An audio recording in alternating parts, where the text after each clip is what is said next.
Hi friends, ನಮಸ್ಕಾರ. ನಾನು ಇಲ್ಲಿ ಪಾಲಕ್ ರೈಸನ್ನು ಮಾಡೋದು ಯಾವ ರೀತಿ ಅಂತ ತೋರಿಸ್ತಿದ್ದೀನಿ. ಮೊದಲು ತೊಳ್ಕೊಂಡು ಪಾಲಕ್ ಸೊಪ್ಪನ್ನ ಹೆಚ್ಕೊಂಡು ಒಂದು ಮಿಕ್ಸಿ ಜಾರ್ಗೆ ಹಾಕ್ಕೊಂಡಿದ್ದೀನಿ. ಮತ್ತು ಏಲಕ್ಕಿ, ಲವಂಗ ಮತ್ತು ಮೆಣಸಿನಕಾಳು ಮತ್ತು ಸೋಪಿನ ಕಾಳು, ಕಾಳು, ಕೊತ್ತಂಬರಿ, ಚಕ್ಕೆ ಮತ್ತು ಸ್ವಲ್ಪ ಚಕ್ರಮಕ್ಕನ್ನು ಹಾಕ್ಕೊಂಡಿದ್ದೀನಿ. ಮತ್ತು ಗೋಡಂಬಿಯನ್ನು ಹಾಕ್ಕೊಂಡಿದ್ದೀನಿ ಫ್ರೆಂಡ್ಸ್. ಇಲ್ಲಿ ನಂತರ ಇಷ್ಟು ಹಾಕ್ಕೊಂಡ್ಮೇಲೆ ಖಾರಕ್ಕೋಸ್ಕರ ನಮಗೆ ಎಷ್ಟು ಖಾರ ಬೇಕೋ ಅಷ್ಟಕ್ಕೆ ಹಸಿಮೆಣಸಿನ್ಕಾಯಿನ ತೊಳೆದು ಮಿಕ್ಸಿ ಜಾರಲ್ಲಿ ಹಾಕ್ಕೊಂಡು ಮಿಕ್ಸಿ ಮಾಡಿ ಎತ್ತಿಟ್ಕೊಳ್ತಿದ್ದೀನಿ ಫ್ರೆಂಡ್ಸ್. ನಂತರ ಇಲ್ಲಿ ಕುಕ್ಕರ್ಗೆ ಎಣ್ಣೆ ಹಾಕ್ಕೊಂಡು ಎಣ್ಣೆ ಕಾದ್ಮೇಲೆ ಸ್ವಲ್ಪ ಜೀರಿಗೆ ಮತ್ತು ಕೊತ್ತಂಬರಿ ಕಾಳನ್ನು ಜೀರಿಗೆ ಮತ್ತು ಸಾಸಿವೆ ಹಾಕ್ಕೊಂಡು ಸಾಸಿವೆ ಸಿಡಿದ ನಂತರ ದ್ರಾಕ್ಷಿ ಮತ್ತು ಗೋಡಂಬಿಯನ್ನು ಹಾಕ್ಕೊಂಡು ಸ್ವಲ್ಪ ಫ್ರೈ ಮಾಡ್ಕೊಳ್ಳೋಣ ಫ್ರೆಂಡ್ಸ್.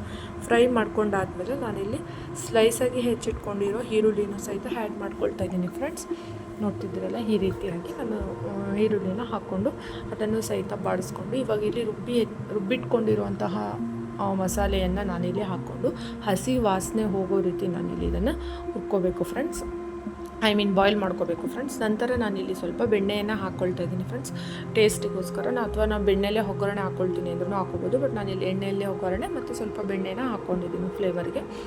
ನಂತರ ಇದು ಹಸಿ ವಾಸನೆ ಹೋಗೋ ರೀತಿ ಪಾಲಕ್ ಸೊಪ್ಪಿನ ಹಸಿ ವಾಸನೆ ಹೋಗಬೇಕು ಫ್ರೆಂಡ್ಸ್.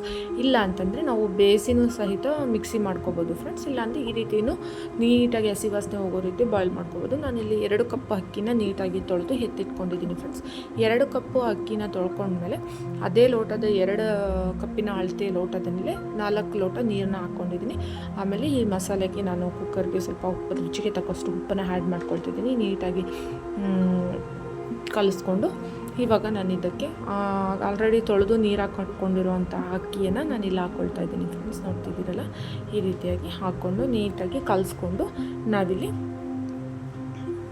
ಬಾಯ್ಲ್ ಮಾಡಲಿಕ್ಕೆ ಇಡಬೇಕು ಫ್ರೆಂಡ್ಸ್. ಇಲ್ಲಿ 2 ವಿಷಲ್ನ ನಾವು ಕೂಗಿಸ್ಕೋಬೇಕು ಫ್ರೆಂಡ್ಸ್. ಇದನ್ನು ನೋಡ್ತಿದ್ದೀರಲ್ಲ, ಈಗ ನಾನು ಮುಚ್ಚಳಕನ ಮುಚ್ಚಿದ್ದೀನಿ ಫ್ರೆಂಡ್ಸ್. ಇವಾಗ 2 ವಿಷಲ್ ಕೂಗುತ್ತೆ ಫ್ರೆಂಡ್ಸ್. 2 ವಿಷಲ್ ಕೂಗಿ ಆದ ಮೇಲೆ ನಾವು ವಿಷಲ್ ಹೋದ್ಮೇಲೆ ನಾವು ಇದನ್ನು ತಕ್ಕೊಂಡು ಅಂದರೆ ಕುಕ್ಕರ್ನ ಓಪನ್ ಮಾಡಿಬಿಟ್ಟು ನೋಡ್ತಿದ್ರಲ್ಲ, ಈ ರೀತಿಯಾಗಿ 2 ವಿಷಲ್ ಆದಮೇಲೆ ಓಪನ್ ಮಾಡಿಕೊಂಡು ನೀಟಾಗಿ ಕಲಿಸ್ಕೋಬೇಕು ಫ್ರೆಂಡ್ಸ್. ಇಲ್ಲಿ ನಾನು ಮೇಲ್ಗಡೆ ಸ್ವಲ್ಪ ಕೊತ್ತಂಬರಿ ಸೊಪ್ಪನ್ನು ಉದುರಿಸ್ಕೊಳ್ತಾ ಇದ್ದೀನಿ ಫ್ರೆಂಡ್ಸ್. ಇದ್ದರೆ ಓಕೆ, ಇಲ್ಲ ಅಂದರೆ ಸ್ಕಿಪ್ ಫ್ರೆಂಡ್ಸ್.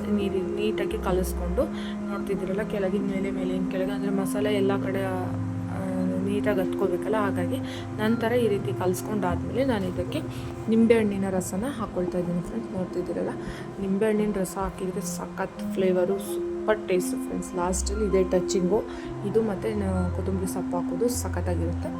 ಈ ರೀತಿ ಹಾಕ್ಕೊಂಡಾದ್ಮೇಲೆ ನೋಡಿ ಪ್ಲೇಟ್ಗೆ ಸರ್ವ್ ಮಾಡ್ಕೋಬೋದು ಫ್ರೆಂಡ್ಸ್. ತುಂಬ ಚೆನ್ನಾಗಿರುತ್ತೆ. ನೀವು ನಿಮ್ಮ ಮನೇಲಿ ಮಾಡ್ಕೊಳ್ಳಿ, ಮಕ್ಕಳಿಗೆ ಮಾಡಿಕೊಡಿ. ನನ್ನ ಚಾನಲ್ ಸಬ್ಸ್ಕ್ರೈಬ್ ಮಾಡ್ಕೊಳ್ಳಿ, ಬೆಲ್ ಐಕನ್ ಕ್ಲಿಕ್ ಮಾಡಿ. ಪ್ರತಿಯೊಂದು ವೀಡಿಯೋಸು ನಿಮಗೆ ಬರುತ್ತೆ. ಟೇಸ್ಟು ಮತ್ತು ಸಖತ್ತಾಗಿತ್ತು ಫ್ರೆಂಡ್ಸ್. ಮತ್ತು ಮಕ್ಕಳು ಸೊಪ್ಪು ತಿನ್ನೋದ್ರಿಂದ ಈ ರೀತಿ ಮಾಡಿಕೊಡೋದ್ರಿಂದ ಮಕ್ಕಳು ಸೊಪ್ಪು ತಿನ್ನೋಕ್ಕೆ ಆರೋಗ್ಯಕ್ಕೆ ತುಂಬ ಒಳ್ಳೆಯದು. Thank you very much.